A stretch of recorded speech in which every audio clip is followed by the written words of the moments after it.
quorum, so we'll call the meeting to order, and Jimmy will lead us in the pledge.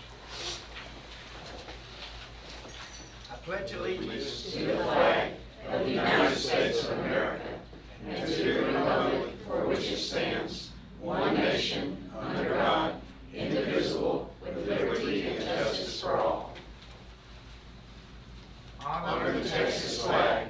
I pledge allegiance to thee, Texas, one state, under God, one and indivisible. Would you please bow as Linda leads us in prayer tonight?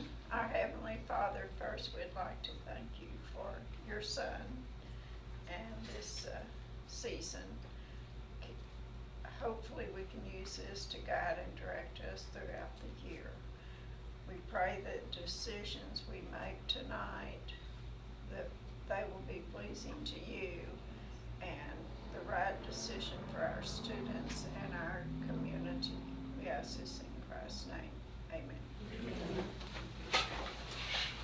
Dr. Pollard, we're now present spotlights.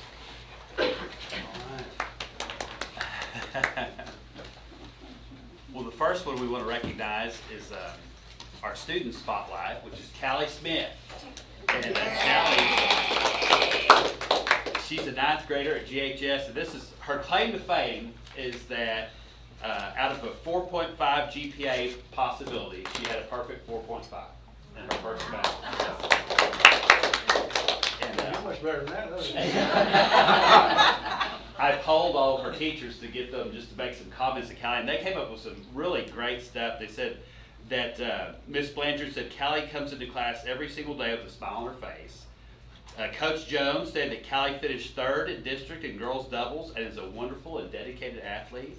Miss Penny noted that Callie helps tutor other students and is one of the sweetest students she's ever taught. Miss Embody remarked that Callie arrives with a smile and positive attitude every day. She even laughs at Miss Embody's jokes. Miss Collins said that she's actually saving some of Callie's assignments to use as references for other students in the years to come. It's a pretty good compliment. And I like Miss Early's the best. Savette said, Callie has the best time management skills of any freshman she's ever taught. Plus, I like this part, she can assist in helping a newborn calf survive, ride a horse, grow an amazing garden, jar her own food. So that's a, wow, multi-talented. So Callie, we're very proud of you. You're an excellent example of what a Hornet should be. Smart, talented, and so we wanted to invite you tonight, recognize you, give you this certificate. And we want to take a picture for the newspaper. She has to have the speech. She has her speech. He told me, he said that you like sarcasm, and then he told me that I need to forget the speech. And of course I did. Do you have some words you want to say? Well, thank you for all of this. I never ever expected, to be honest, when y'all pulled me to the office that day, it scared me. And all of y'all went there, I was like, oh no, I didn't do anything. We thought she'd been vaping.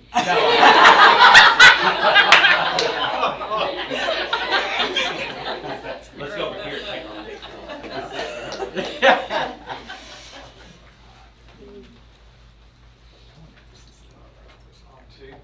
One, two. Thank you.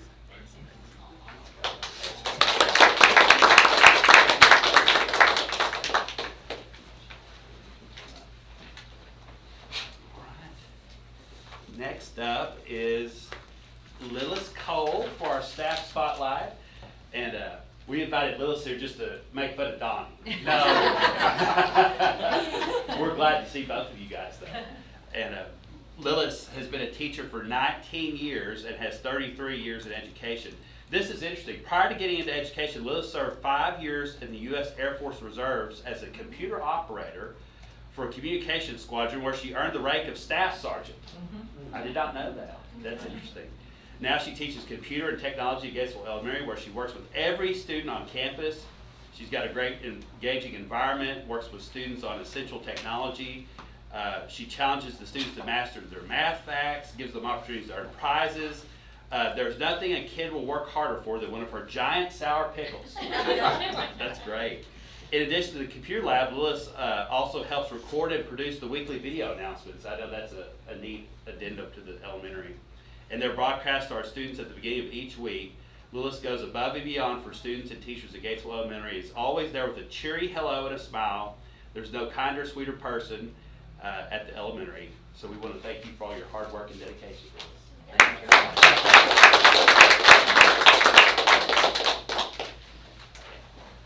And Lilith, since you've been here for 33 years, you get one of these. Oh. Okay, that's good to know. Yeah, congratulations. Okay. You will take a picture with the paper? Oh, it's up to you. Let's do it.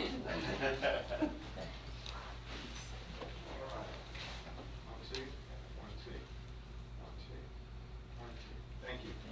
Wait, smile at me. Yeah. Gotcha. Lilith, you want to say any words? No, I just love Gatesville though. I mean, we moved out here, we actually got our land 20 years ago, and I got the job here, and it was like, I worked at a couple other districts, and this is the best district, I'm telling you. You know, I always have loved it, never wanted to leave, you know. She's not telling the truth. She couldn't grow a garden out there. That's West Texas, that's the reason why we moved this way, but I didn't have a job here. So, but anyway, I've always loved this district. I love the people. Over the years, it's just been wonderful. Great. So, Well, we're glad to have you. so we can go then? You can. Okay. I'll recognize these. Y'all are free to go. Okay, thank you very much. Thank you. Thank y'all.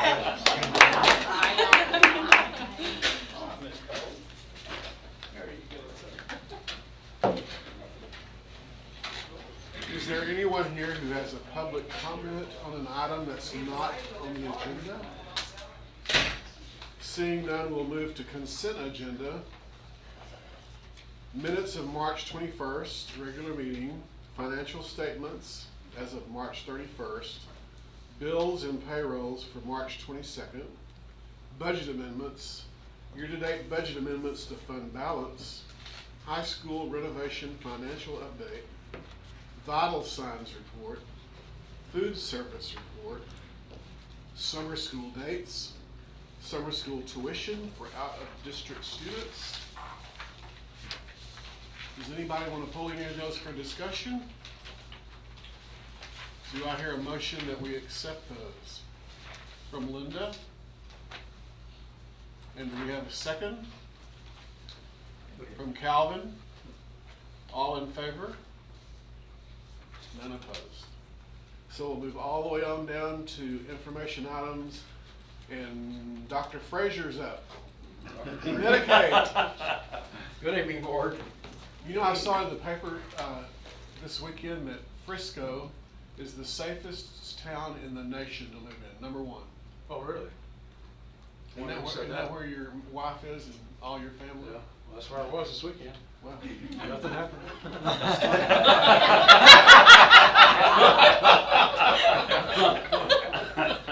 In fact, the drive down last night was like so smooth, no traffic. Right to Dallas, Waco even. Wow. Waco's been bad lately. All right, ladies and gentlemen, this is an information item.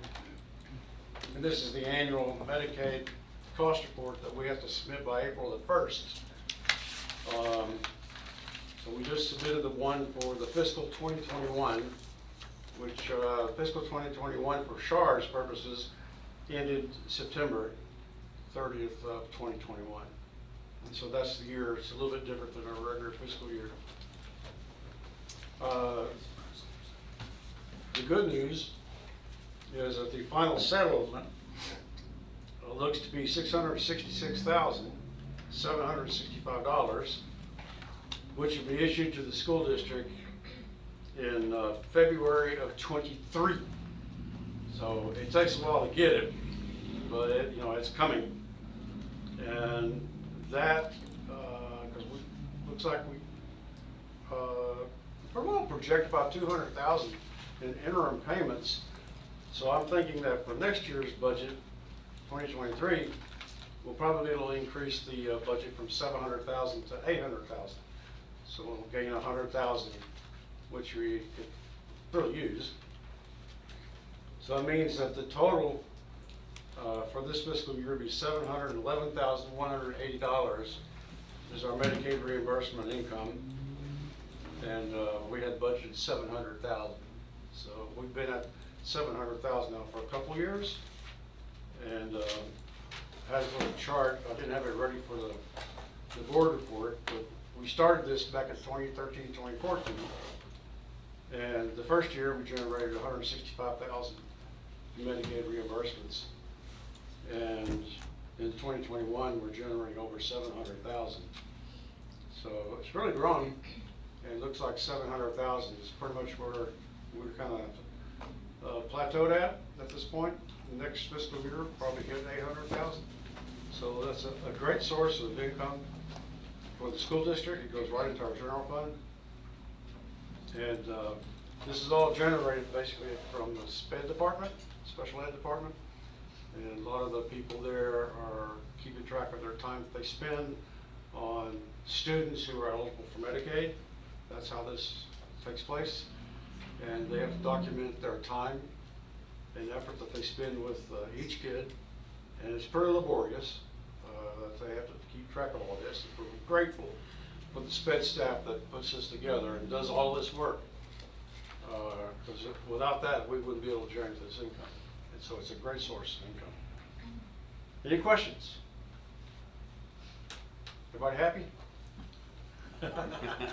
Good, thank you. Thanks, Daryl. All right. Curriculum. Good evening. We had several things that we've been working on, and just wanted to highlight some of them. Let's see if I was able to pull that up. One of the first things is the high school recently completed some of their mock assessments, EOC assessments, and they made considerable improvements from 2021 to 2022. And so you can you can see that chart there, and this is something that the high school had put together, just how they performed last year on approaches, meets, and masters compared to how they performed this year. And so you can look at it in Algebra 1, Biology, and U.S. History.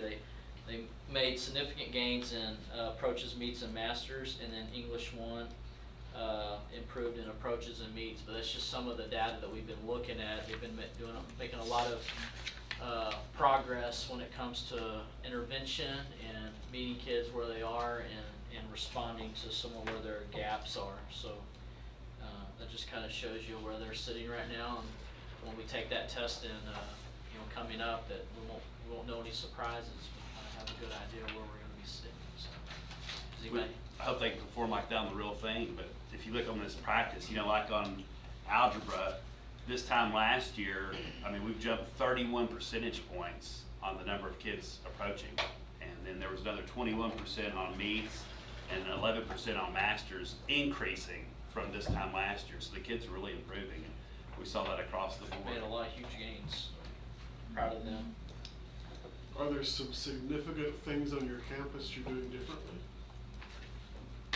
Because that's quite impressive. Yeah, well, first of all, we have an amazing faculty. I just came from our faculty meeting for this month, and they are, I led the whole meeting with things that I was walking into classrooms and taking pictures of to show them, this is the good stuff y'all are doing.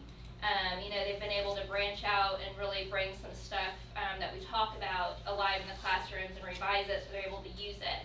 RTI, we've changed that quite a bit, really from what Keegan had taught me at the elementary level as far as coming in as a team. So for example, Algebra 1, we have a fantastic Algebra 1 team. They come together, they collaborate, they decide what are the big things in their common assessments that the kids are struggling with. And then they have intervention where the kids are coming in, and just because they're assigned to me, they may be meeting with, Keegan to do the RTI, and maybe she explains it differently. Maybe there's something that we're missing. They're exposed to multiple instruction, and it's all on the same big topics. So it's just repetitive. And then they're going in the classroom and, they're performing well. And so that's been a huge help is the RTI, and that's been revised a little bit. And again, it's really the mirror over what I said, Keegan had taught me.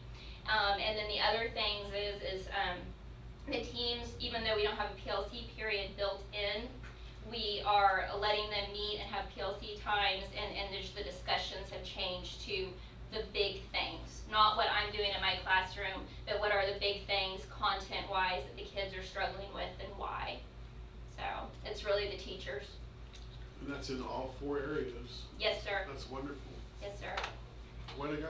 I will say this too, like Bonnie Latham, I met with her today. So we have our on-ramps teachers, which has been a huge, huge plus, not for the on-ramps classes, but for the whole campus. So they've been exposed to new techniques in this flipped classroom where the kids are really leading the discussions and doing hands-on things, whether it's in social studies or it's in math. So they're engaged. And those on-ramps teachers being exposed to that, they're sharing that information with our on-level teachers. And they're revising that and they're making it, applicable to wherever the students are, but the same techniques. And it's really good for the engagement and stuff. So that's been a huge plus for the campus. That's wonderful. Wonderful. So that's just one of the updates. The other one, Dr. Pollard, can you get to the website? Is that up? The other is in the curriculum department, and specifically a couple of the ISCs, but one main one in particular, Tamala area, has been working on a K-6 literacy site for the district, and we've been working on it for almost a year. And this is just a site that includes resources that are available to teachers, and we actually have it on the parent side as well, because it's not anything to really hide. But it just has everything literacy that we do in our English block, our reading block. When it comes to, can you go back? You see that phonological awareness? That's just one of our components of our block. We've tried to add videos in there, for teacher resources that teacher that might be struggling on. Okay, how do I run through this lesson? Well, here's a good example right here that you can look at. Phonics is a big piece of it. Our high frequency words, so our sight words. So there are sight words that parents can be working with their kids, their young kids at home that are struggling. Shared reading, and then the more is just is just a drop down of other resources, but just kind of encapsulates everything that we do during our reading block. But you can see there's the writing, guided reading, mini lessons, and so it's just a resource site for all of our teachers to access. It's pretty impressive they built this whole website. If you're a parent, you can go on there and back up what they're doing at home. Anyways, it just went live. Right now, I think we only have kindergarten videos on it right now, but the goal is to get some good ones of each grade level. And so, just kind of encapsulate. Does anybody have any questions about that? But kudos to Tamala. She's worked really hard on that for us. And then the third one is just kind of an update. Right now we have about 77 transfer students into the district that transfer out of district that live in another school district. And we have kids that come from Jonesboro, Oglesby, Evan. We have staff members that may live in Temple or somewhere that drive in. And we have a transfer fee that we charge $150 a kid. And I think of those 77, there's 19 of them that are on no pay because we don't charge staff as a transfer fee, so their kids get to come for free. But we talked about it, just trying to look at enrollment, the hardships that some of our parents have, that we're going to waive the $150 transfer fee coming into next year, in hopes of kind of easing that financial burden on those parents. And if it helps us gain one kid, then it pays for itself. And so that's just part of the reason we were looking at that. But we're going to waive it for the 2022-2023 school year and possibly further. But just kind of an update on that. Does anybody have any questions? In Belton, our fee was way over 1,000. Yeah, we have some families that bring 6 kids and they pay a transfer fee for 6 kids. Are we making some strides in recovered levers? We're trying to. We are. It's Yeah. going up a little bit. Trying to. Yeah, Dr. Pollard actually tasked each administrator with contacting, a family of, trying to recruit them back. So. And it's been working. We've had some people come back, so. Great. All right, Thanks, Shane. thank you guys. Now we'll move to action, discussion. MOU between Gatesville ISD and Community Guidance Center and the 52nd District Attorney's Office. So the MOU that's presented is basically opening up the lines of communication between us and the DA's office. We have police officers, SROs, they notify us whenever a student is arrested or gets entangled with the law. We have our school community guidance center that works with the parole officers in the county with students that have been adjudicated after court or leading up to court. This opens up the communication so that we can also help victims of crimes. And so we learned over some past incidences that the police don't always have all the information, but we have tons of information here at the school. And so how do we share that information with them? How do they know to contact us, and what information that they need in order to see the scope, the grand scope of some of the cases that they're prosecuting or looking into or taking to the grand jury? So the MOU allows us to appoint one person to communicate with the DA's office, and that is a court-related children's liaisons officer in the education code. It also opens up the communication so that we can talk to their crimes victims department. So when we have a family who's going through this, we can share information, we can share resources, we can find out when they're going to court, give them the support they need when they're fixing to testify, even afterwards, whenever there's some restitution. Who do they turn to? Do they turn to the court? Can they turn to the school? And the answer is yes, they'll be able to turn to both of us. In years past, it's like, well, the DA's office, crimes victims, go there because they're handling it, but now we have a connection with that office. So we'll be able to help our families out a lot better, not just with those students that are being prosecuted and being arrested, but also now that those are victims of a crime. And so the MOU opens that door for us to communicate, and Pam Williams, she's going to be our court-related liaison officer to be able to communicate with them. The MOU allows the Student Community Guidance Center, the social workers, and the case managers to communicate with them so that we can start stockpiling our resources. Pam also has the other title of community outreach. So whenever we start looking for things that families need, we can start looking in our bank of resources and say, this helped this family out once before. How do we connect? How do we make sure we can get those resources to our families? And so she'll be our go-to for that as well. She also has an additional job, which she's finding out will continue to grow. We're trying to reach our school community guidance center to more students. And we have our leavers, those that leave us and are dropouts, and we don't know where they went to. And so she has a list right now, 41, that have fallen off the face of the earth. So now she has that task of tracking those leavers down and just finding out what's going on. Some of them have left us in the younger grades, pre-K, first grade, third grade. Maybe it's a child find where there's some disability or something that we can help the family with. Or in the later years, in the high school, secondary, maybe they just quit and they're out there working. How can we get them back? We now have a program through Wings to help them get that diploma, to get them back on track and to get them on to getting a high school diploma.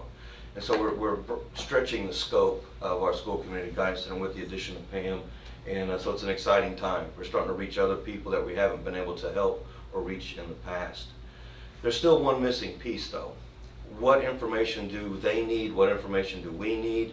We can find out through police blotters. They come through and they say, well, we have this arrest record. We know those names.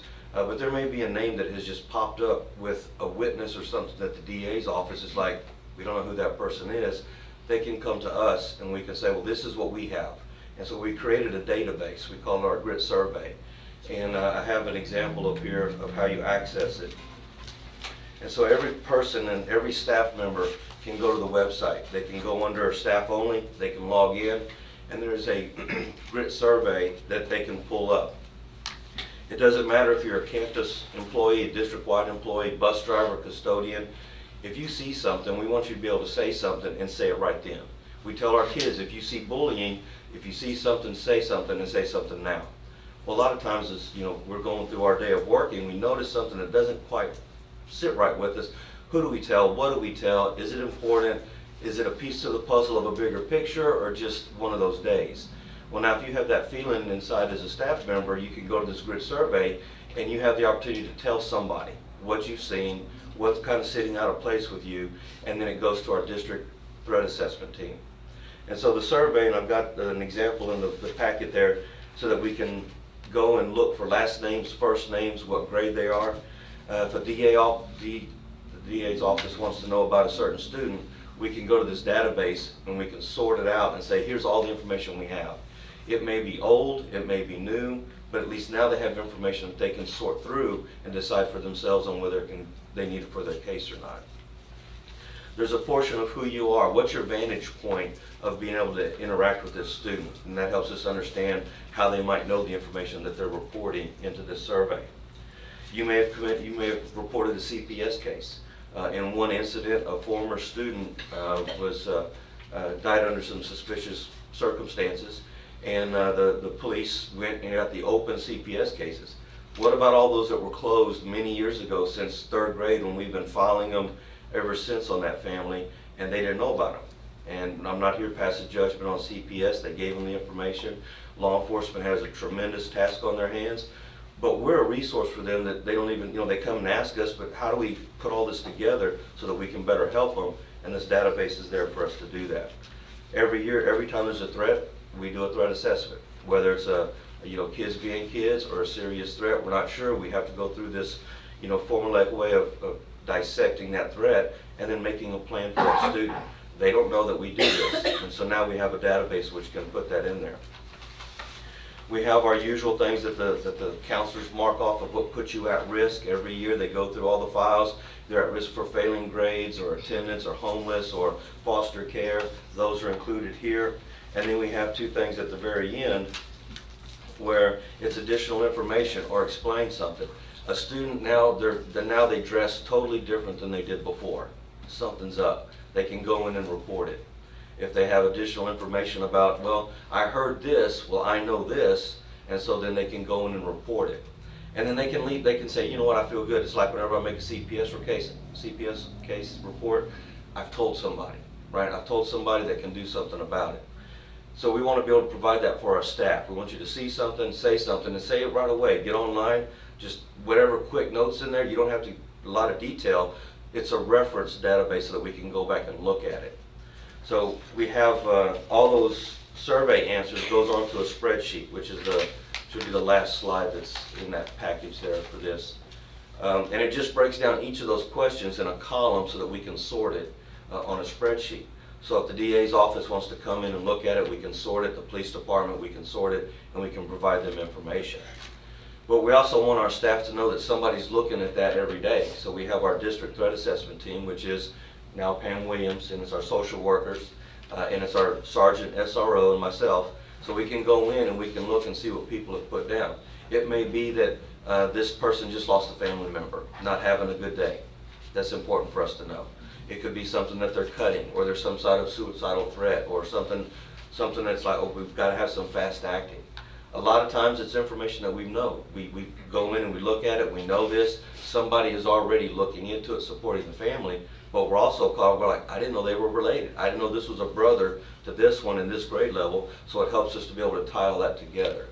And so hopefully we're filling the gaps. As we learn more, as you know more, you do more.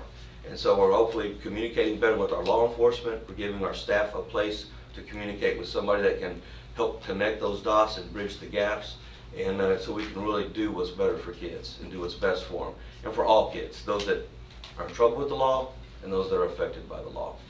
And so the recommendation is for you to authorize Dr. Pollard to enter into this agreement with the DA's office as it is presented for you.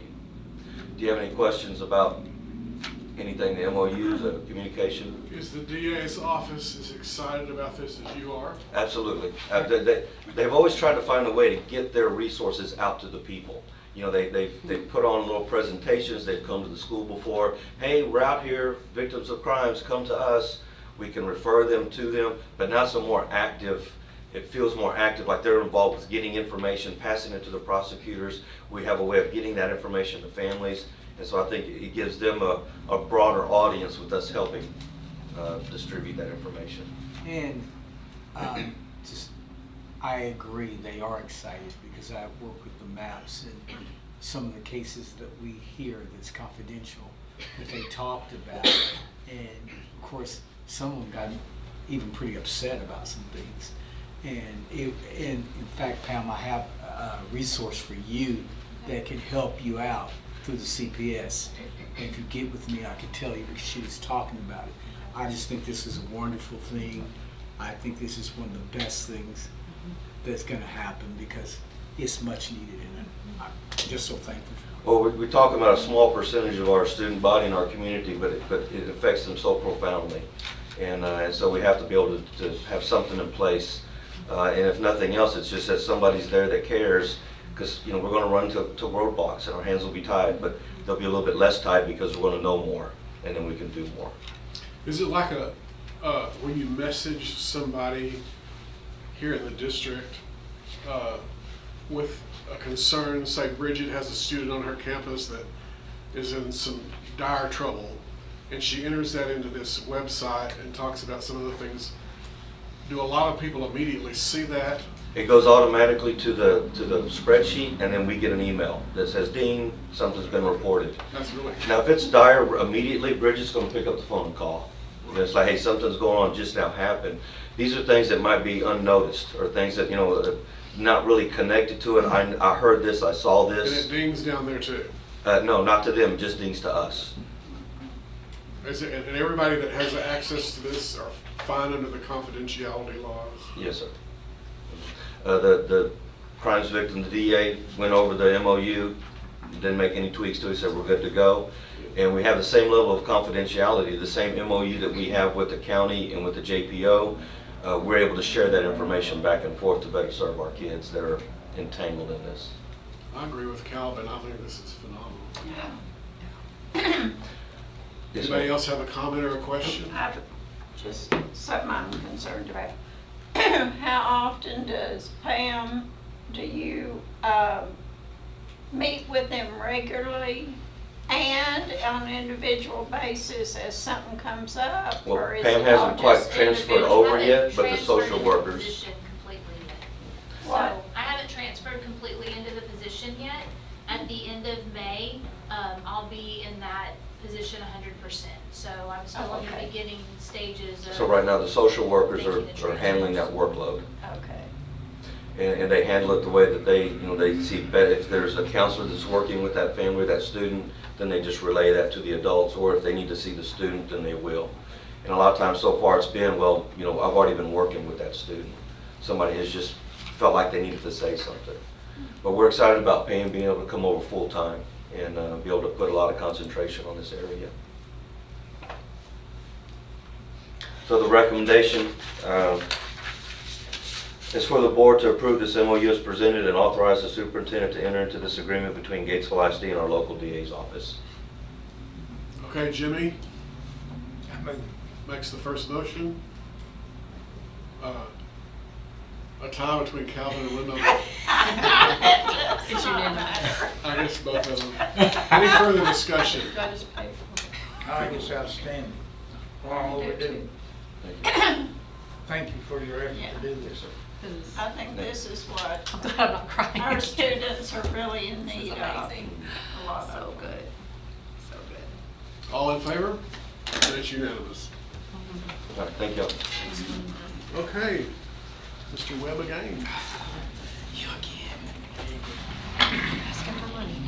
Let's see, what do we, should be instructional materials allotment and TEAC certification, 2022, 2023. So this is, this has to do with our instructional materials allotment. This is the allotment of money that we get to purchase instructional materials, textbooks, Chromebooks, computer devices, anything like that. I'm not asking for money, Calvin.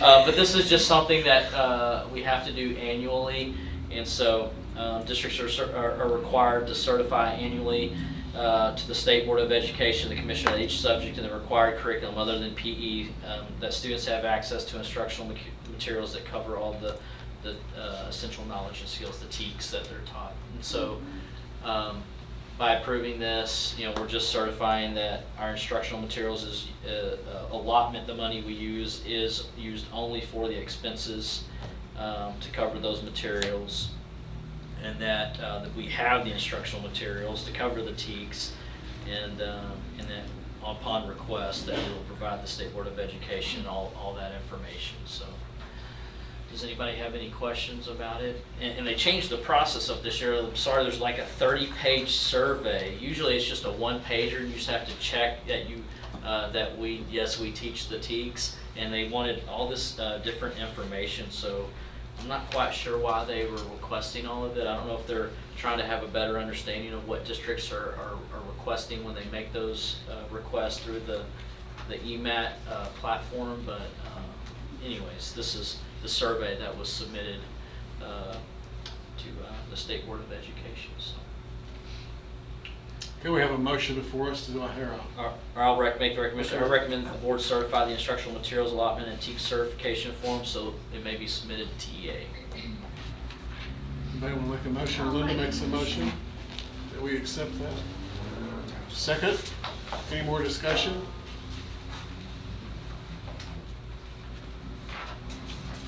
All in favor? Okay. All right. Innovative. Innovative courses. Okay, so this next one is TA allows school districts to offer state-approved innovative courses that help students master additional knowledge and skills. And TEA has a huge list of innovative courses that districts can look at. And if they decide that they want to offer those classes, then they have to go through board approval. And so most of them are in the CTE realm, the current technology realm. And so we have our cybersecurity program. Our teacher there is wanting to change up a couple of the courses. And so they're called Internet Working Technologies 1 and Internet Working Technologies 2. And like I said, they're in the cybersecurity program of study. And so those are actually, they go into level 1 class is like an introduction class, and then they'll go into an Internet Working Technologies 1. Their second year, their third year would be the Internet Working Technologies 2, and then they would go into like a practicum of STEM. And so we've been talking about, doing a lot of work with our technology department, when they get to that capstone course, and kind of maybe being an additional troubleshoot for that. But I have some descriptions of what those courses are, but it's just it's a lot of just computer jargon. But a lot of it's about networking. And so, does anybody have any questions about These courses pretty popular? Yes, well, we switched over to cybersecurity just this year, so this will be going into year 2. We're going into year 2. Is the young man Muhammad, is he teaching that? Yes, he I is. met him for the first time one day. Did you? Yeah, he's a tall fellow. He is. He's about Very nice. 6'4", 6'5". Yeah. Very nice. Very nice. Very pleasant. He does a good job. The students commented one time, I think to Marie, wow, he knows what he's doing. Very computer savvy. Yeah.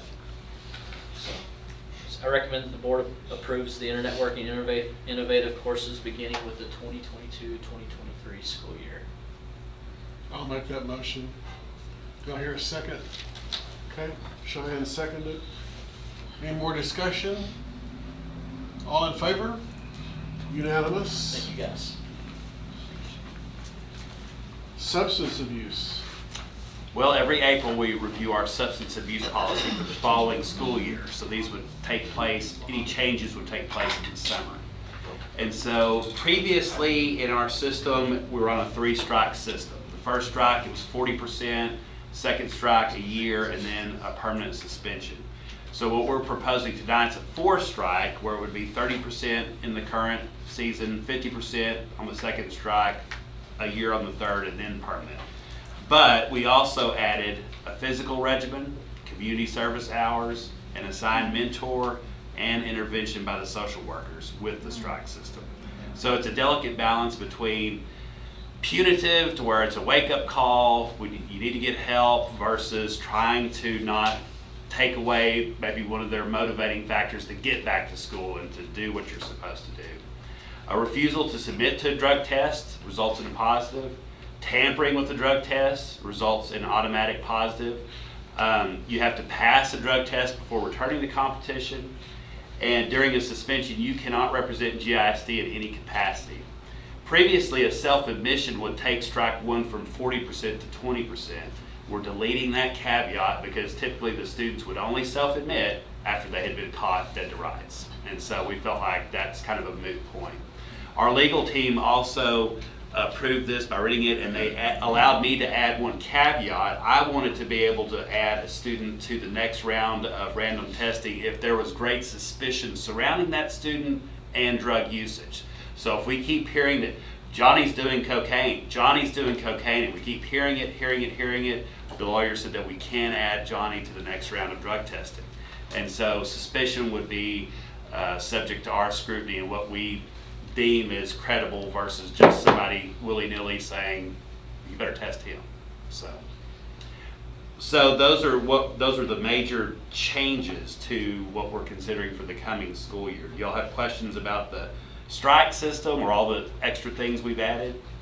I like it. When does the physical regimen, the community service, when does that? With the first in place? strike. Good. Okay. Yeah. Yeah. So and it's up to those coaches on how much you're going to run, but Ricky's kind of overseeing. There's some continuity between each sport. Good. I have a question about. I know there's probably several, more than we might even know, that's been caught up on this. Is this going to start with them, or do they start over, or how's that? Now, if you're on strike two, you're still on strike two, but it will be on this scale though. So in other words, your strike three would then be a 1-year suspension. So like if you're on strike two right now strike two is a year off. So under this new system, now that's prolonged until strike three. And so it doesn't erase everything. No, it's not a. What prompted us to go from 3 to 4? We had a lot of discussions in-house about multi-sport athletes, how it was more punitive towards them than a single extracurricular type person. So we felt like that it was better to this was more fair as far as making sure it wasn't too over the top as far as the punishment. Some districts we looked at had 6 or 7 strike systems. We thought that was too loosey-goosey. But we felt like that it wasn't so steep of a jump from possibly 20% to a year. So I was personally very adamant with my team that it didn't get too watered down. I didn't want it to where, well, boy, that substance abuse policy, that's just nothing now. It's still, I feel like, very stringent, plus we added all those other things with it. So I think they're actually going to get help. I mean, this is better. Yeah. It sounds like to me on the surface, if I'm a substance abuser, but I play one sport, I'm better off than I'm the same substance abuser playing multiple sports. I mean, that's essentially what you're saying. Because I'm in different sports, I get an extra shot at it. But if I'm just one, the way it was, I mean, we're changing the rules because of a gifted athlete. That's how I'm seeing it. Because a gifted athlete's obviously going to play more sports than one. That person just has the skills to play in one sport. But now we're lowering the standards so we can benefit from a kid that can play multiple sports. That's not fair. I don't know if it's benefited. Well, he's getting an extra chance to stay in. But before he was out, but now he's not. But you got to understand, Jimmy, I get what you're saying, but they're kids. I'm not saying it's giving it right. They need help. If I played one sport, and if I get caught, well, guess what I'm going to do? I might do what I can until that sport come around, then I'm stopped. You see what I'm saying? And I might not. You might not. I've already had 3 strikes on me. How many, I mean, what's one more? Let's make it 5 next year. I mean, that's to me, that's what it sounds like we're doing. But do you know some districts don't even have it? I'm talking about Gatesville School District. I don't care about other districts. But I'm just saying that you I'm got. talking about our kids here. But I'm also saying you gotta give kids a chance. We've given them 3, now we're giving them 4. Next year, we're gonna give them 5. I don't think it's that, I mean, they're gonna give them 5, but you gotta give. Why not? If they can't make it with 4, If they can't make if they it can't 3, make it for 4, but you gotta understand. I don't got to do anything. Well, but you don't have to, but I understand that you gotta give kids a chance. I think we've given them 3. That's me. Other discussion about it? It's also another thing that you sometimes think about. It's not just sports. We think Yeah. sports, but it might be I'm just a kid in FFA. It's any extracurricular. I'm understanding Yeah. that, I'm with you, Jimmy, as far as I don't want it watered down. I don't either. And so it really on the previous system, on the 3rd strike, you're out totally. So I don't know if that's really more of a 2 strike, but I mean, we're gonna vote on it, but I'm adamantly opposed to giving them, you've got 3 chances. When you get stopped at it on the highway speed and they don't give you, well, I tell you what, I'm gonna let you make it this time. I stop you 5 minutes late, well, I'm gonna let you make it this time, the 3rd time, the 4th time. I mean, where are we teaching responsibility here? I agree we need to help kids overcome stuff, but parents do too, and I understand parents are absent and all that. But I don't see how we're helping them by allowing them to mess up one more time. Well, you're helping them, like Cheyenne said, by getting them the help that they need after that first one. Okay, let's give it to the first one, second one, and the 3rd time get through. Well, then they're done. That's right. You know, they're done. So you'd say 30%, 50%, and then goodbye. Absolutely.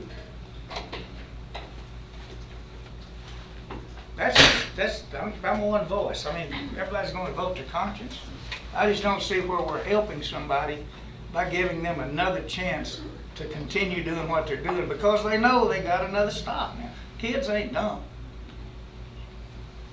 But I also see the fact that they are, and it's not about a gifted athlete, it's about, I mean, I do see where one particular individual who played 3 sports was hurt more than one particular who just played 1 sport. Because they lost them all. Is that They what you're lo- trying to they say? lost them all. They lost all of it. They lost all of it. And I think that's what that's helping more than hurting. I'm good with whatever y'all want us to do. Y'all tell me. I think you understand. It just seems to me like, this is just my own opinion, that when the UIL first instituted this drug testing, and then the district kind of piggybacked on it and we got more strict, there was this massive halt. I mean, it really worked. And then it seems like it's kind of rolling away and getting a little bit to the point where it's not very effective anymore. People are going to do what they're going to want to do.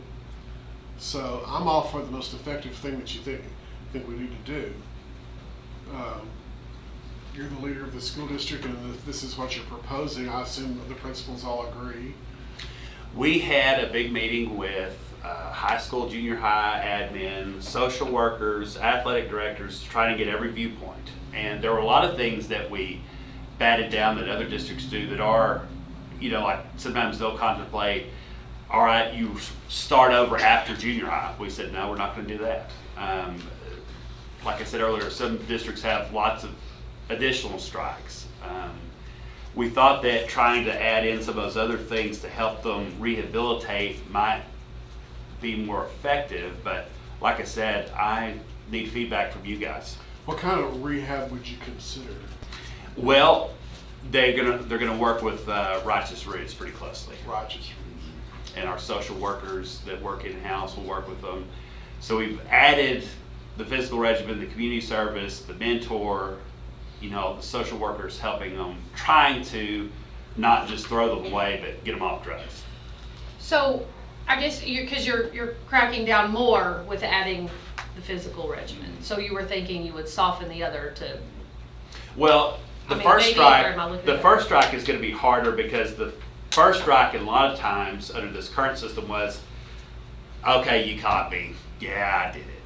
After we had already gotten the sample and all that. So then it reduced it from 40 to 20. So really under this one, it's already going to start at 30. I think the biggest concern was the jump from, in the old system, from 20% to a year. Do we, in your opinion, have a serious problem with drugs in extracurricular? We don't catch a lot of students. We have caught a handful that have been repeat offenders, but it's not, we have not seen, and Yancey and Scott can kind of attest to this, we've not seen wholesale, wide scale, 10, 20 kids got caught on this one, and then 10 or 20 kids got caught on that one. I do think it's it's at least a preventative. So as this school year is winding down, would you say that we've had like 6 or 7 that have had to have the program, or 10 or 20, or? I would say, Specific, I mean, it's less than 10. Less than Yeah. 10? I would say is it less than 5? Maybe. So you're I not don't talking know about a very exactly. large population. Yeah, that's out of at least 1,000 tests. I don't know the exact number of tests we've done, but it's less than 10 out of at least 1,000 tests. So out of those 10, how many of them are in multiple extracurricular activities that would be lost? Oh, I don't know the answer to that off the top of my head.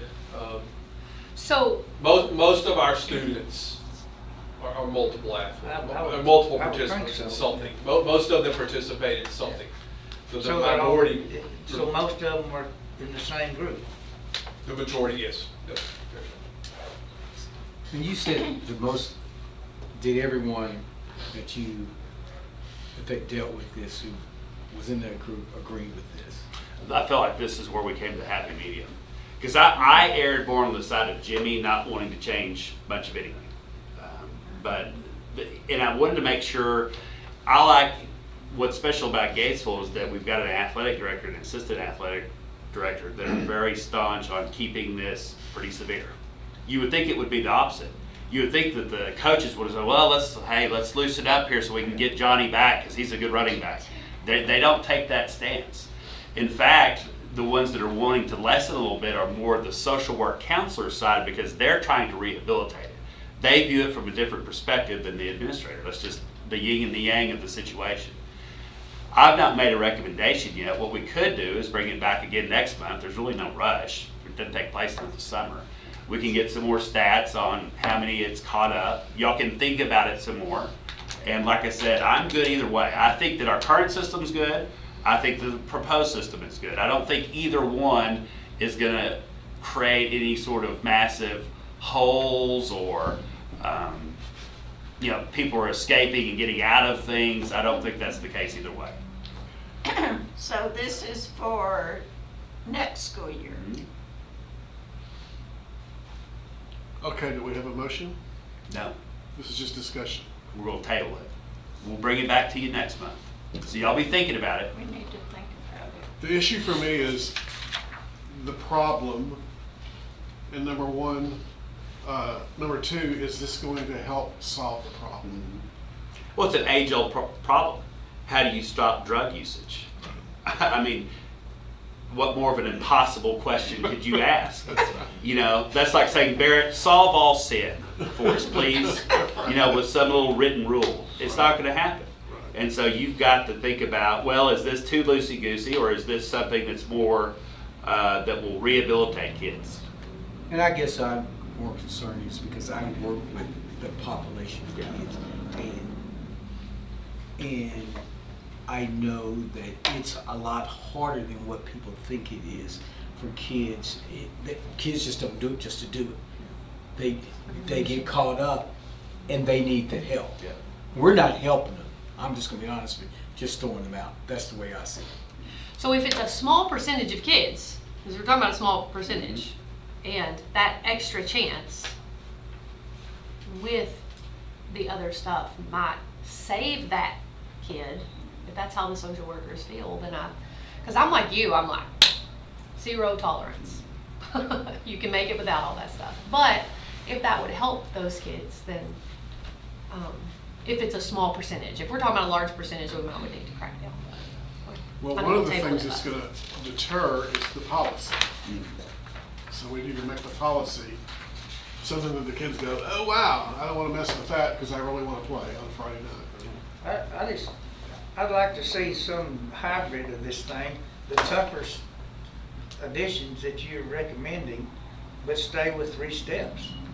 That, to me, that's a middle ground that we can live with. If they're gonna, you've raised the percentage on this, well, take all of that and put it on 3 steps.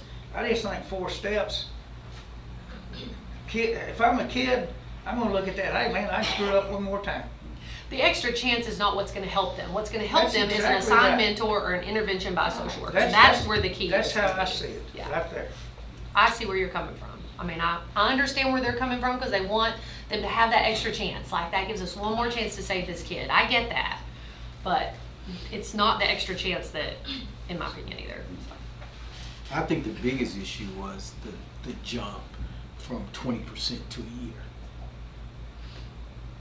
Well, that's because they would say that's because they would get caught and say, so without that, it's already helping, right? Yeah, there's no chance for 20% now, it's only 30. So it's Which has 30, a difference. 50 a year, you're done. So it would be 50 to a year would be the biggest. Do y'all have any ideas on percentages that you'd like to see? I like the How did y'all percentages. come up with those particular percentages? I just I curious. could tell you that they looked at other school districts, and to be honest with you, from my understanding, they felt like Gatesville was probably one of the strictest one, even because, like I said, I know you said you don't care about it, because other people don't care, because you know why they don't care? Because most of their kids are doing it. And I'm not saying that it's right. We just said that we got less than 10 kids. Yeah. So evidently we're doing pretty good. Well, then too, you said that, but we're punishing the athletes, but there's probably percentage that you're not getting caught. Exactly. The other kids who don't play sports, which I'm not saying is right. I mean, If you're in no extracurriculars, you're not you going can to be do tested. what you want, and that's what. Yeah. So we're, So you'd say something like 20, 50, and you're out. I just, whatever he uses, all I'm opposed, that 4 strikes, I can't go with. I'm not gonna go with 4 strikes. I think the 20%'s too low. Me for too. him. I do Me too. too. For that first one, it needs to hurt them. They need to not do it again. Yeah, it's, Like, I've learned my lesson. So I like the 40 better. Okay, so 30. have we helped you in? Yeah, keep talking. 30%, then what? I think we agree on 30. Okay. So 30 for the first strike? That's what you have, right? That's Yeah. what I have. Yeah. Okay, and then on the second one? 50 and maybe gone. 30, 50, and 100, as far as I'm concerned. I'll still say 30, 50 in a year. I'm just gonna stick with that. Linda, what do you think?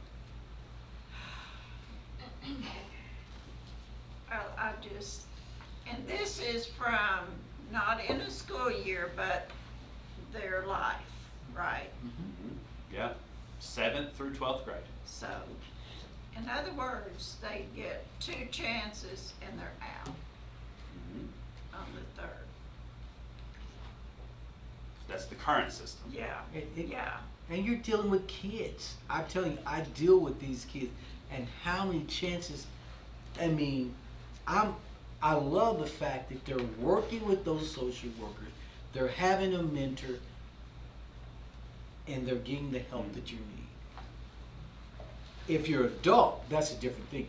You're dealing with kids whose mindset is not almost like adults.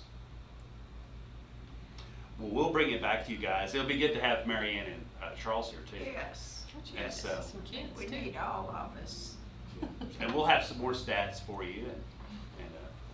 Are we in agreement on 3 strikes or 4 strikes? No. They're I not in don't think so. agreement. I think we need to table it. So I don't that's think up we're for in agreement discussion. on anything. Okay. Yeah. It's a hot button topic because it's hard to know. If we had a crystal ball, it's kind of like retaining a student. If we had a crystal ball and knew what the right outcome would be, we'd pick it every time. But you just don't know. For each kid is different. Would 3 strikes help them or 4? It's hard to know. I'd like the next time it comes up that we do our best not to use the word athletes. Right. Because this is extracurricular. Right. That's everybody. It's That's not bands, just yeah. athletes. Yeah. And that, there seems to be we're just automatically using That's what it. we think of. Yeah. And it has caught up band kids. It has caught Absolutely. Right. FFA kids. It's just a slip of the tongue. Yeah. And you're so right, because it affects everybody. Everybody. Yeah. And that's all I'm looking. I'm not looking just for the athletes. I'm looking out for everybody. And I just see so many kids that I work with I that, think we're all looking out for all of them. you know, and our motto is doing what's best for kids. We just don't want to throw them away, because once they're done, they're done. And if you throw them away, you just don't know where it's gonna happen. Well, we'll meet some more internally and then bring it back to you guys with a full panel, hopefully next month, and y'all can discuss it again. Hazard mitigation. So this one, Bob Harrell, our emergency manager for the county, has been coordinating with all the municipalities, all the school districts in Coryell County. He's trying to help spearhead a grant that would help get some things that would eliminate what he called long-term risk of loss of life, injury, damage, to loss of property, suffering, hardship. Basically, anytime there's a disaster, this grant might help us buy some preventative things or construct some preventative things. So like with the recent wildfires, it's a pretty applicable topic. So for example, if we got the grant, the county received the grant, there might be funds toward things like tornado shelters and things of that nature. Basically what he's asking of us as a starting point, like what he's asking of Cove ISD and all the others in Coryell County, is for us, if we're on board with helping him with the grant, providing some things, to help him get it approved by TDM and FEMA. And so it's 100% funded. It does not require any matching funds. There's no obligation. It's not we're going to get stuck in something where we've got to spend money. But he just wants us to be on board with saying, okay, we will help you try to get this, this grant. And so I recommend the board approve and sign the resolution authorizing the superintendent to participate in the application for the grant and the development of the hazard mitigation plan, whatever that might be that Bob helps us with. Do I hear a motion? Linda? Calvin second. Any more discussion? All in favor? COVID. All right, COVID. So I spoke with Dr. Winchell, our local health authority, about COVID and next year. And so currently we're still at 0 cases. We've been like that for several months now. What I spoke to her about was we're entering year 3 of the pandemic. And so we've got to get used to it's going to surge every 3 or 4 months like clockwork. You just have to get used to it. And so what I asked of her, and she agreed with, was that there no longer be any sort of set quarantine time associating with getting it. I'll give you an example. I had a young man that caught COVID. He was sick for 4 hours and he missed 2 weeks of school per the quarantine obligation. Remember that? The 10 days and all that? You get very far behind. If you're an at-risk student and you're out for 2 weeks, it's hard to come back on that 3rd week.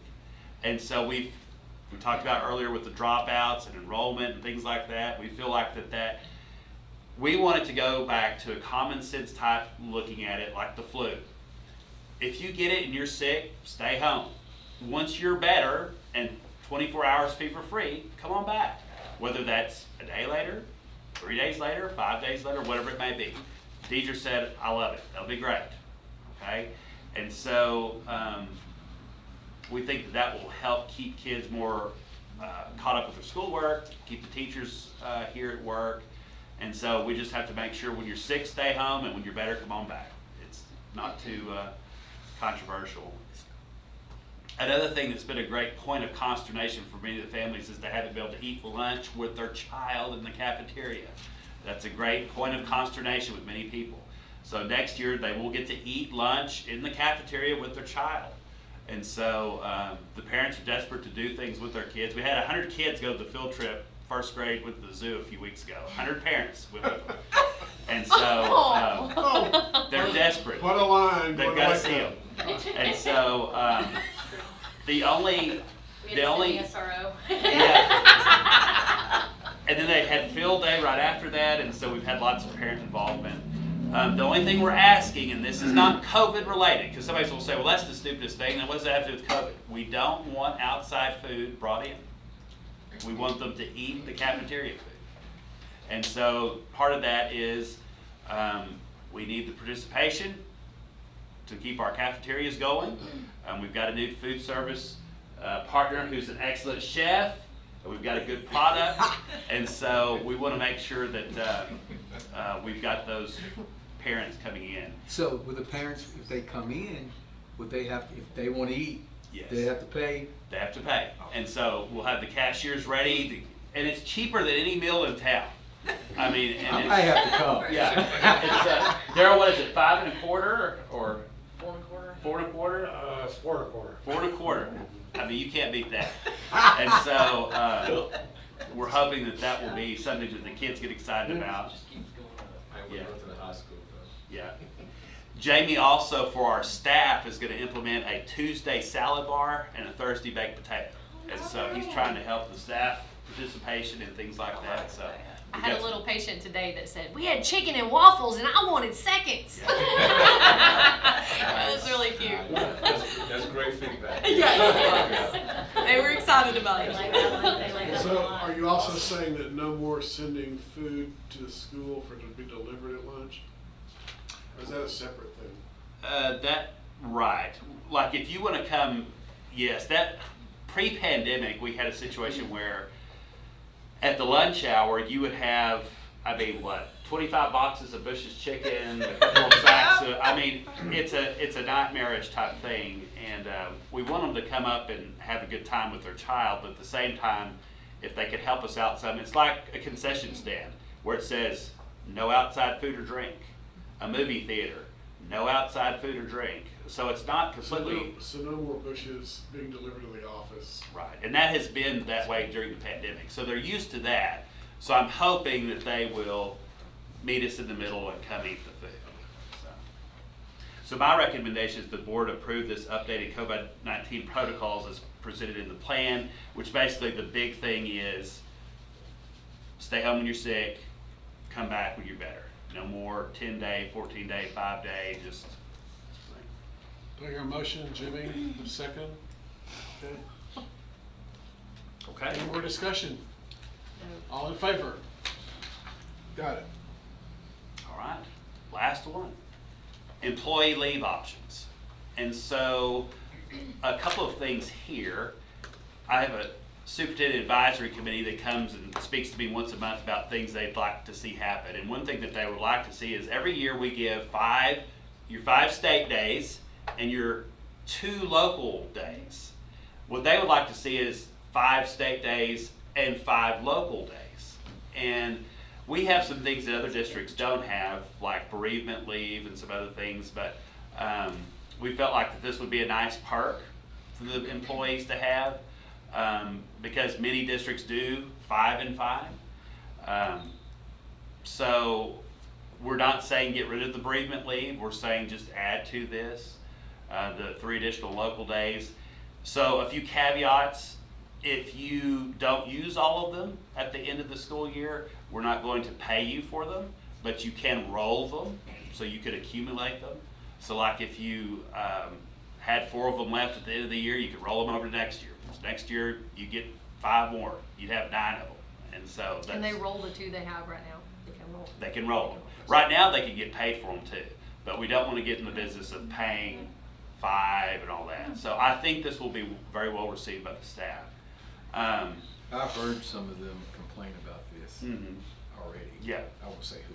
On personal leave, do they have to write a reason and get permission? So on personal leave, it's restricted to 5 discretionary days a semester, and that still holds true. We don't ask a lot of questions. On a discretionary day, you can use it for whatever you need to use it.